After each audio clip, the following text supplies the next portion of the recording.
Hi everyone, Matt Watson here. Lots of people like to modify their car to improve their performance, be that improved handling, improved speed, improved braking. The only thing is though that some people spend money on things that really have no effect and are rather pointless. And with that in mind, here are the carwow most pointless tuning modifications.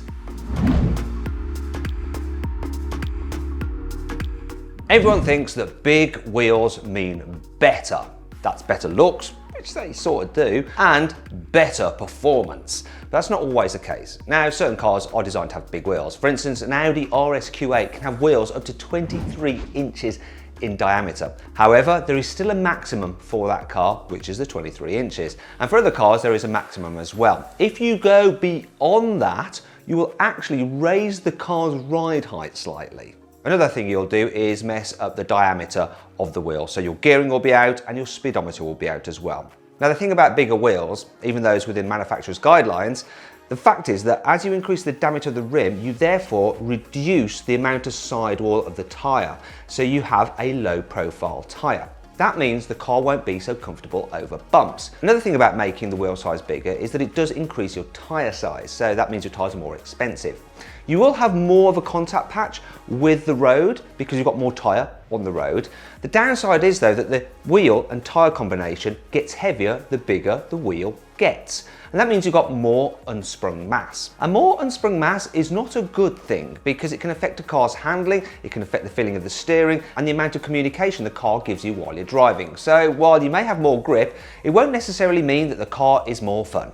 That's why for my Porsche 911, I've kept on 17s because it actually handles a bit sweeter than with 18s, even though they give you a bit more grip and they do look slightly better. Some people like to stance out their cars by giving them lots of negative camber. Now camber is the angle of which the wheel sits to the ground, so negative camber slopes the wheels inwards like that. The idea is that when you're going around a corner, the car leans and so that outer wheel then ends up upright, which means you have a maximised contact patch of the tyre with the ground. So that's good for handling. Now that does apply to race cars, but you don't want too much negative camber on a road car. Reason being is that most of the time you're going in a straight line, so your contact patch with the ground is reduced because the wheel is at an angle. Another thing that's a problem with it is that even if you're on a racetrack, if you have too much negative camber, then you're never going to get the wheel in the right position to have the full contact patch with the ground, even when you're cornering. Also, they mess up their car's braking because if you think about it, mostly you're braking in a straight line. And if your wheels are like that, then there's less tyre touching the ground for gripping when you're braking, which isn't ideal. Another thing with lots of camber is that it can put stress on your suspension components because the wheels are at a wonky angle. Also, it doesn't help the wheel bearings either, they have to work a bit harder. Adding lots of negative camber to your car to stance it out will ruin the performance and make it a little less safer as well. A lot of people like to replace the paper air filter in their car's airbox with a performance type which is less restrictive. The idea being it'll let more air into the engine so you can add more fuel and therefore you get more power. Makes sense. But it doesn't always work like that. And I can vouch for that myself because I fitted a performance air filter to my Porsche 996. And while it increased the horsepower at the very top end by about 1 or 2 horsepower, basically an increase I would never feel, it actually reduced the horsepower slightly lower down in the rev range, which meant overall the car was producing less horsepower, especially in the most drivable range, the mid-range. So it was pointless. It did sound good though. The thing about performance air filters is that while they will let more air in for the very top end, sometimes in the middle of the rev range you need a little bit more resistance for the engine to work properly. Now another thing about these performance air filters is the fact they're supposed to be reusable. In order to reuse them you have to clean them and then you re-oil them. Because while they do allow more air through, one of the ways that they trap air is that they have oil on them and that picks up grit and dust particles. The only problem is that sometimes that oil can enter the air intake, and if you have a mass airflow meter within the air intake, like my Porsche does, it can foul that and then you need to replace that thing, which is very expensive. And even before it needs replacing, you'll probably notice your car running badly because this sensor will not be able to work properly. So your performance air filter will actually make your car run worse. Brilliant. Now, there are systems that do improve your car's performance, and they are cold air intake systems. What they do is move the point at which you suck air into the car away from the engine so it's in a cooler part of the engine bay. Cooler air is more dense, which has more oxygen in, which improves the burn of the fuel. However, for it to work properly, you also need to do it in conjunction with an ECU tune to tell the car's engine to provide more fuel and get the air-fuel mixture balanced just right. Now, these do cost quite a lot of money, so people try to bypass it with a ram air intake, which sort of looks the same with a cone filter. Unfortunately, they don't do the whole thing of separating out the hot air from the cold air within the engine bay, and so you end up sucking hot air into the engine, and these then usually result in less power overall. So if you're thinking about fitting a aftermarket panel filter, by all means do. You may get a few horsepower. You'll also get a nicer induction noise, but it isn't going to be any kind of performance gains you're going to feel. And in fact, you could end up with less performance like I did. We all know that lowering a car lowers the centre of gravity, which will improve the handling. And this is true, though it does depend on how you go about lowering the car. You see, if you do it on the cheap with spring clamps, which basically shorten the car's original springs by clamping them down, that won't work. In fact, it could be dangerous. You see, a car's springs and dampers are set up to work together. If you alter the spring by lowering it and put it under strain constantly, it's not going to work as well with the damper. Another thing that might happen is that you clamp it down too much, and if you go over a big bump or a hill or a humpback bridge, the spring could become unseated from its mount, which is clearly very dangerous. Also, by running along with your spring under compression, it wears the spring out, wears the damper out, and your suspension could fail early. Now, if you want to lower your car, you need to get yourself some proper lowering springs, appropriate dampers to go with them, or maybe go with some coilovers, or if you want to go the whole hog and really slam your car, how about something like Air Ride, where you can actually alter the height of it using the air suspension system. Remapping a car's ECU is a good way to get it to make more power. After all, the ECU is the car's brain. It controls things such as ignition timing, the amount of fuel going into the engine, the rev limiter, the boost pressure from the turbocharger if one's fitted. So it makes sense that that will work, and it does, and you can get some good gains. Now, certain tuning companies such as Mount Tune and Apt work with manufacturers so that they can fit these things to your car without it affecting the warranty, which is superb. We actually did this on a Seat Cupra, and we got an increase of 50 horsepower over the standard car, and it was really noticeable. And it's cost 500 quid, which seems like great value for money. Yet some people want to save money. They don't want to pay 500 quid for some real performance gains. So instead they go on the internet and they look for tuning chips. Now, the way these are supposed to work is that they plug into the car's ECU and they alter the signal going from the engine intake temperature to tell the car's ECU the temperature of the intake and make it think that it's actually cooler than it is. So the car thinks, wait a minute, we've got more dense air, we can shove more fuel into the engine, and as a result, the car should make more power.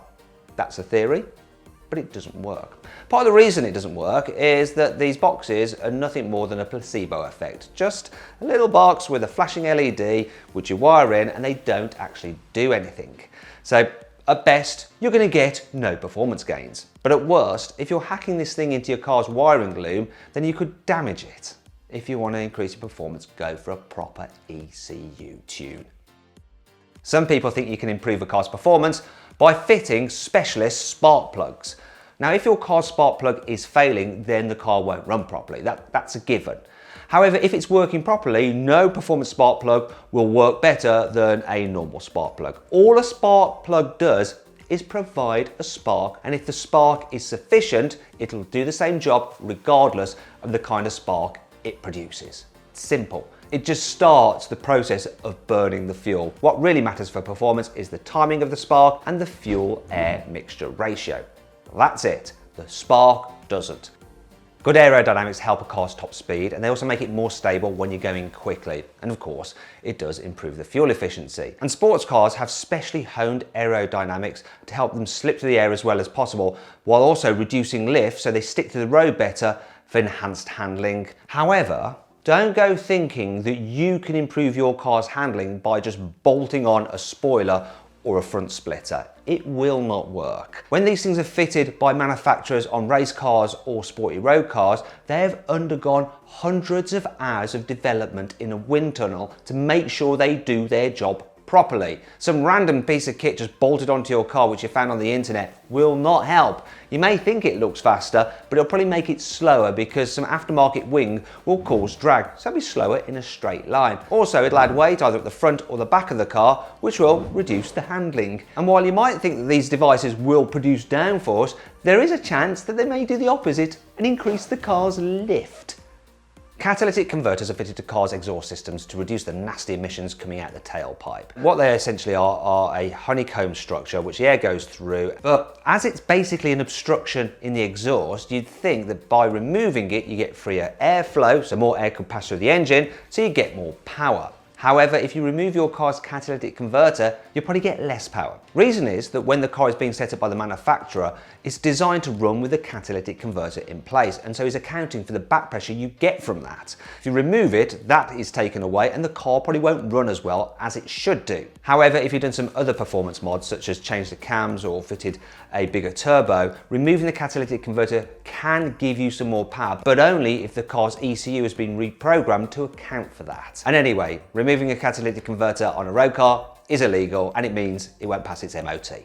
When manufacturers make sporty versions of their normal cars, they often increase the car's track slightly. So this is the distance between the wheels across an axle. An example is a BMW M4, which has a slightly wider track than the normal 4 Series. Reason being that slightly wider track means that the car is better balanced in the corners because it's slightly wider. So people think that they can do the same by fitting spacers to their normal car.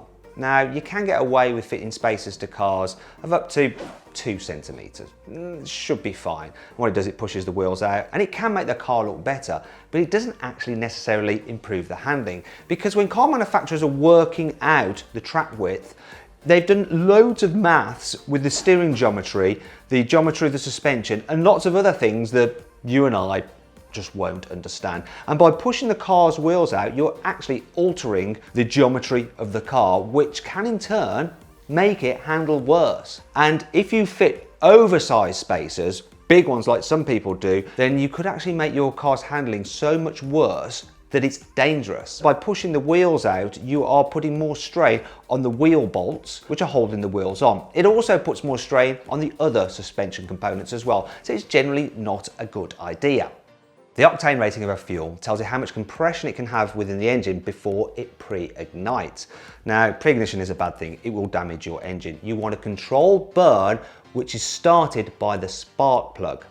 Now, if you have a higher octane rated fuel, you can compress that fuel air mixture a little bit more before pre-ignition, which means that you can actually bring your spark in later, so you've got really compressed fuel air mixture for a maximum burn and more power. So people think, why not just add an octane booster to my fuel? Just tip it in there, and therefore the car will be able to compress the fuel air mixture more and I'll get more power. But it doesn't work like that. You see, from the factory, the cars are set up to run on a certain minimum octane rating. And if you put octane rating in higher than that, it won't give you more power. Now, it probably will give you slightly better economy because the fuel is burning more efficiently with a higher octane rating, but the cars are set up to deliver a certain maximum amount of power as standard. So it's just a waste of time putting this octane rating in.